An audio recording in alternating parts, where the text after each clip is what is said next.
I have here two pieces of air hose that I've cut open. This one is the amped Flexi line, and this is the Redline Braided hose. You'll notice the inner diameter on the braided hose is quite a bit larger than the inner diameter on the Flexi line. The trade-off being that the Flexi line can handle about 3,000 psi before it bursts, and the braided hose will only handle about 300. Now, you're never going to get anywhere near either of these pressures running a polarstar, but in case something did malfunction on a regulator, that's just something to keep in mind. Another difference is the outside texture of the two hoses.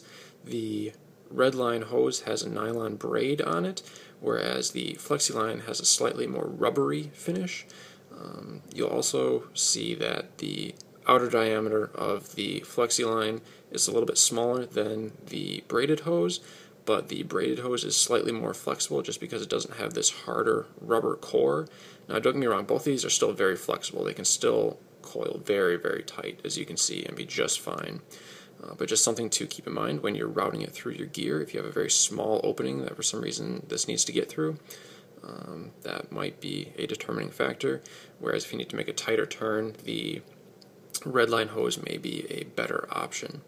So just a few things to keep in mind when deciding which one to purchase.